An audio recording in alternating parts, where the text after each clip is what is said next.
કલોલ નગરપાલિકાની ચૂંટણીના ફોર્મ ચકાસણીના દિવસે જ લોકશાહીને લાંછન લગાડતી ઘટના સામે આવી છે।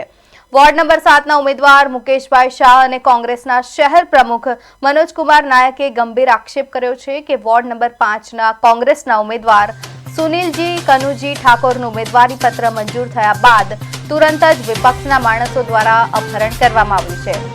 કલોલ નગરપાલિકાની 44 બેઠકો માટે ચાલી રહેલી ફોર્મ ચકાસણીની પ્રક્રિયા દરમિયાન જ આ ઘટના બનતા રાજકીય વાતાવરણ ગરમાયું છે। કોંગ્રેસના નેતાઓએ ચૂંટણી અધિકારી સમક્ષ આ અંગે લેખિતમાં રજૂઆત કરી છે અને આ ઘટનાને નાગરિકોના મતાધિકાર અને લોકશાહીના મૂલ્યોનું હનન ગણાવ્યું છે।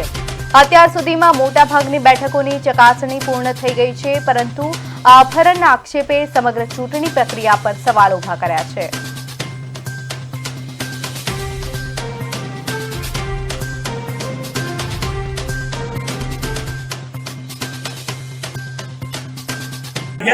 पब्लिक वोट आपसे सारा काम करे अपने पब्लिक वोट आपवानी ज छे अने अमे पण हूँ पण पोते वोट 4 में जाऊँ छूँ अने अमे पण ए ज कहीए छीए कि भाई तमे वोटरों पोते डिसिजन लेवा दो।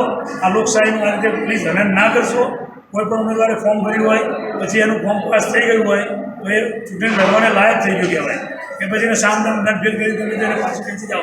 आ खरेखर लोकशाहीना हितमां नथी। એટલે મારી તો વિનંતી છે અમિત શાહ સાહેબને પણ અહીંથી વિનંતી કરું છું, હર્ષદ સાહેબને પણ વિનંતી કરું છું કે આ કલોલ નગરપાલિકાનું નિષ્પક્ષ રીતે ચૂંટણી થાય એ બાબતે આપ પણ થોડા તટસ્થ રહો અને જણાવો એના પોલીસને રિટર્નિંગ ઓફિસરને એમને કે ભાઈ કોઈ પણ આવું કૃત્ય ખોટું ના થવું જોઈએ।